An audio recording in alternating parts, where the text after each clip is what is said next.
नमस्कार, खबरों का पंचनामा देख रहे हैं आप। मैं हूं आपके साथ पूजा। हम लेकर आए हैं देश और दुनिया की 5 बड़ी खबरें जिसपे चर्चा के लिए मेरे साथ स्टूडियो में मौजूद हैं कैपिटल टीवी के editor in chief doctor Manish Kumar. Doctor साहब, बहुत बहुत स्वागत है आपका। धन्यवाद। सबसे पहले नजर हेडलाइंस पर। मोदी कैबिनेट में फेरबदल की चर्चा के बाद पीएम मोदी ने बुलाई बड़ी बैठक, मंत्रालयों के सचिवों संग मंथन।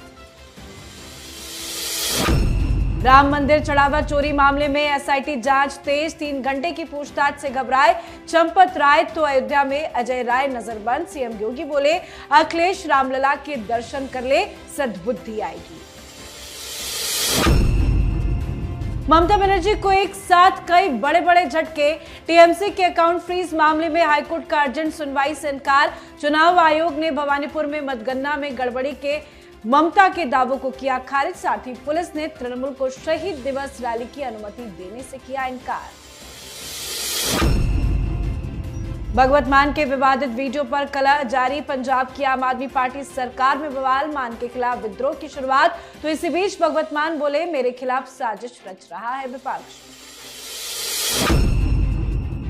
खामनेई के अंतिम संस्कार में शामिल होगा भारत, बिहार के राज्यपाल और विदेश राज्य मंत्री करेंगे देश का प्रतिनिधित्व। खबरों की शुरुआत में सबसे पहले बात पीएम मोदी की। केंद्रीय कैबिनेट में फेरबदल की अटकलों के बीच प्रधानमंत्री नरेंद्र मोदी ने आज अहम बैठक बुलाई है। सेशल्स दौरा पूरा करके एक दिन पहले ही दिल्ली लौटे पीएम मोदी की यह बैठक बेहद अहम मानी जा रही है। बैठक में सभी केंद्रीय मंत्रालयों और विभागों के सचिवों को बुलाया गया है। कुछ सचिव अपने अपने मंत्रालयों की प्रस्तुति देंगे। इसमें मंत्रालयों के कामकाज और अलग अलग सुधारों और लोगों के हित में उठाए गए कदमों की जानकारी होगी। प्रधानमंत्री ने पहले ही सरकार का लक्ष्य निर्धारित कर दिया है, जो देश की स्वतंत्रता के 100वें वर्ष यानी कि 2047 तक भारत को विकसित राष्ट्र बनाना है। माना जा रहा है कि इसमें रिफॉर्म्स पर बात हो सकती है। इसके अलावा ईज ऑफ लिविंग और ईज ऑफ डूइंग बिजनेस के लिए किए गए सुधारों समेत कई मुद्दों पर चर्चा की संभावना है। इन सब के अलावा कैबिनेट में फेरबदल के बीच में ये बैठक काफी महत्वपूर्ण मानी जा रही है। सर, पिछले 2-4 दिनों से तो लगातार कैबिनेट रिशफलिंग की चर्चाएं चल रही है। इसी बीच पीएम मोदी की ये बैठक कितनी इंपॉर्टेंट है और बैठक क्यों बुलाया गया? देखिए, बैठक इसलिए बुलाया जा रहा है क्योंकि प्रधानमंत्री मोदी सरकार का चाल चरित्र और चेहरा सब कुछ बदलना चाह रहे हैं। वो ये चाह रहे हैं कि जिस तरीके से भी जो सरकार चल रही है, without innovation, without new ideas, without energy, और एक ढुलमुल तरीके से जो सरकार चल रही है, उससे 2047 का जो लक्ष्य है कि भारत को एक विकसित राज्य बनाना है, वो नहीं हो पाएगा। बहुत सारी बाधाएं हैं। ईज ऑफ डूइंग बिजनेस को बाकायदा फोर्सफुली लागू करना है, इसलिए कई सारे मंत्रालय से आज प्रेजेंटेशन दिलवाया गया। और ये पहली बार ऐसी बैठक हुई है जिसमें कि कोई डिपार्टमेंट अगर अपने प्लान्स को बता रहा है, प्रेजेंटेशन दे रहा है, तो दूसरे डिपार्टमेंट के सेक्रेटरी भी इसमें इंटरवीन करके अपना सुझाव और उसको कैसे बेहतर बनाया जा सके उस पर ध्यान दिया जा रहा है। लेकिन अपार्ट फ्रॉम दैट, प्रधानमंत्री मोदी देश को तो आगे लेकर के जा रहे हैं। जिस तरीके से 7.7, 7.8 क्वार्टरली हमारा विकास दर जो है वो रजिस्टर हो रहा है, दिस इज अमेजिंग। पूरी दुनिया के लिए ये एक अपने आप में पहल है कि क्यों भारत इतना तेजी बढ़ रहा है। बट जो फोकस है और जो मुझे लगता है कि इसके ऊपर ज्यादा फोकस होना चाहिए, ईज ऑफ लिविंग। आज हिंदुस्तान में हर शख्स परेशान है। कोई भी कुछ भी कर रहा हो, सब अपने ही परेशानियों में उलझा हुआ है, सबके सिर पे शिकन है। सरकार पहली बार आम इंसान की जिंदगी में कैसे खुशियां आए, कैसे हम जिंदगी को जी पाए बिना किसी अवरोध, बिना किसी टेंशन के, इसके ऊपर सरकार फोकस कर रही है।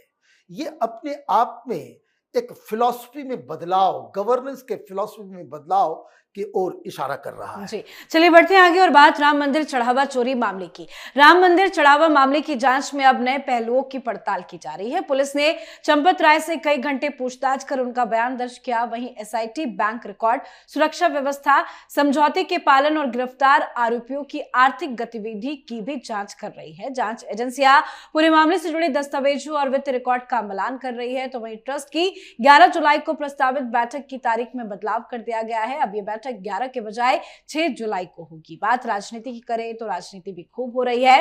कांग्रेस ने कई सारे सवाल खड़े किए हैं। अजय राय ने वीडियो जारी कर दावा किया कि उन्हें अयोध्या पहुंचते ही नजरबंद कर दिया गया। उन्होंने कहा कि जब तक उन्हें राम मंदिर में दर्शन की अनुमति नहीं मिलेगी तब तक वो अयोध्या नहीं छोड़ेंगे। तो सीएम योगी ने भी राजनीति कर रहे विपक्षी पार्टियों पर करारा हमला बोला है। अखिलेश यादव पर तीखी टिप्पणी करते हुए सीएम योगी ने कहा कि अखिलेश जी, आप अयोध्या की चिंता छोड़ दीजिए, पश्चाताप कीजिए, एक बार रामलला के दर्शन कर लीजिए, सद्बुद्धि आ जाएगी। अगर सचमुच खुद को धार्मिक दिखाने की कोशिश में लगे हैं तो मथुरा वृंदावन पर खुलकर बोल दीजिए, कृष्ण जन्मभूमि पर बोल दीजिए। सर चंपत राय से 3 घंटे तक पूछताछ, बैंक खातों की भी जांच पड़ताल चल रही है और राजनीति भी खूब हो रही है। क्या कुछ चल रहा है इस मसले को लेकर? देखिए, ऐसा लग रहा है कि टाइमलाइन बिल्कुल क्लियर है, किसी को भी छोड़ा नहीं जाएगा। 6 तारीख को मीटिंग होगी, 3 लोगों को बाहर किया जाएगा और 3 लोगों के ऊपर कार्रवाई भी शुरू हो जाएगी। 3 घंटे बातचीत हुई। चंपत राय ने ये माना कि हमारे पास जानकारी पहले से थी, लेकिन हमने इसे इंटरनल ही इसको हम दुरुस्त करने की जो कोशिश हमने की वो गलती हो गई। अब सवाल गहरा इसलिए रहा है क्योंकि अनिल मिश्रा के ऊपर यह आरोप लग रहा है कि जितना भी चंदा चोरी हुआ यह आरोपियों के द्वारा बताया जा रहा है। ये सूत्र बता रहे हैं कि जितनी भी चोरी होती थी उसमें 40% या अनिल मिश्रा के पास चला जाता था। इस तरह के खुलासे हो रहे हैं और अगर इसमें ट्रस्ट के लोगों की मिली भगत है तब तो न ये गोपाल राव बचेंगे, न चंपत जी बचेंगे, ना ही अनिल मिश्रा बचेंगे, ना ही कोई और बचेगा। सब जेल जाएंगे और इनके घरों के ऊपर बुलडोजर भी चलेगा। ये जो घर बनाया जा रहा है ना, अविनाश शुक्ला जो है 3 महला बिल्डिंग बना रहा था शहादतगंज में, वो सब जाएगा। ये एक्शन जो है वो योगी आदित्यनाथ की तरफ से, और चूंकि क्लैरिटी है योगी आदित्यनाथ को कि हम छोड़ेंगे नहीं किसी को भी, इसलिए वो एग्रेसिव है। He is not on backfoot. Akhilesh Yadav इसे चुनावी मुद्दा बनाना चाहते हैं। योगी आदित्यनाथ कह रहे हैं कि कमान, चलो बनाओ इसको, इसी पे खेलते हैं।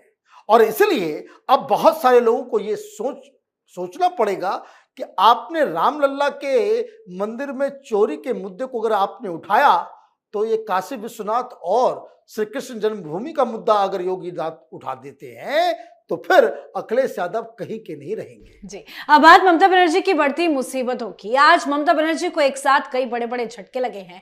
बड़ा झटका कलकत्ता हाईकोर्ट ने दिया है। कोर्ट ने पार्टी के 3 बैंक खातों को फ्रीज करने के खिलाफ दायर याचिका पर अर्जेंट सुनवाई करने से स्पष्ट मना कर दिया। दूसरा झटका पुलिस ने दिया है।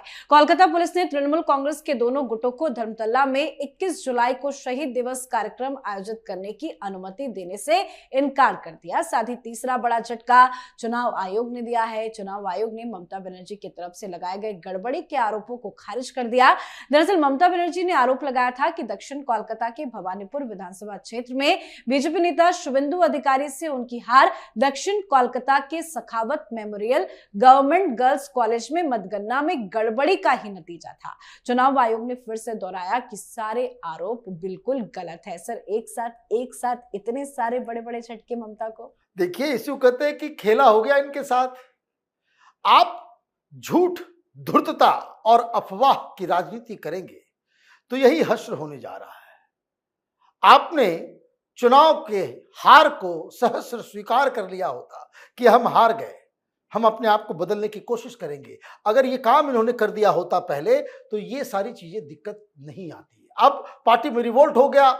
440 करोड़ रुपए एक बैंक अकाउंट में पड़ा हुआ है और उसे बाहर निकालने के लिए ममता बनर्जी हाईकोर्ट गई। हाईकोर्ट ने कहा कि अभी सुनवाई नहीं करेंगे। अभी सुनवाई नहीं करने का मतलब ये हो गया कि अब जब ये फाइनल फैसला सुप्रीम कोर्ट और इलेक्शन कमीशन करेगा कि ओरिजिनल कौन है, नकली कौन है टीएमसी, तब तक ये बैंक अकाउंट में ताला, ये ममता बनर्जी के लिए बहुत बड़ा झटका है। और सिर्फ एक अकाउंट नहीं है, ये 440 करके 3 अकाउंट है।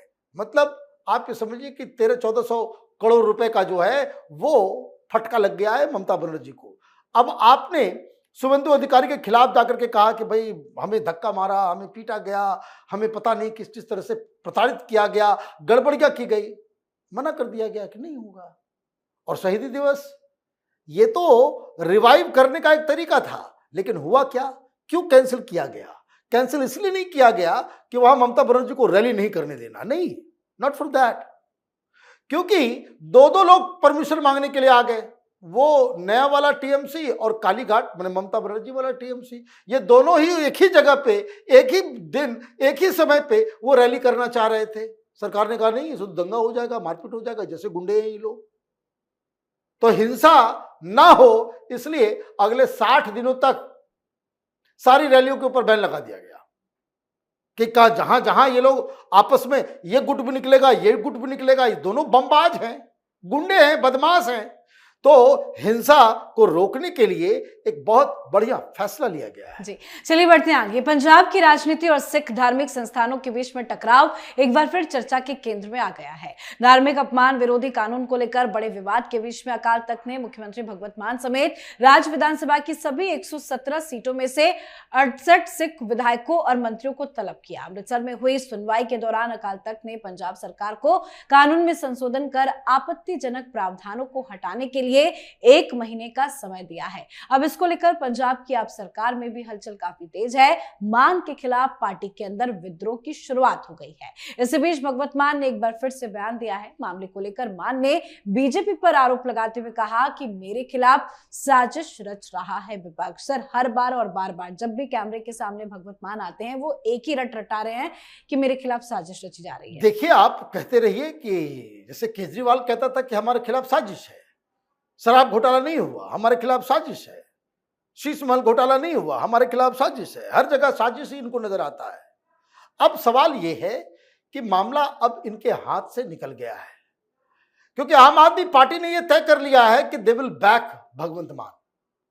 बार बार इस बात को वो लोग कह रहे हैं कि वो जो वीडियो जिसमें वो शख्स कुकर्म करता हुआ नजर आ रहा है वो भगवंत मान नहीं है।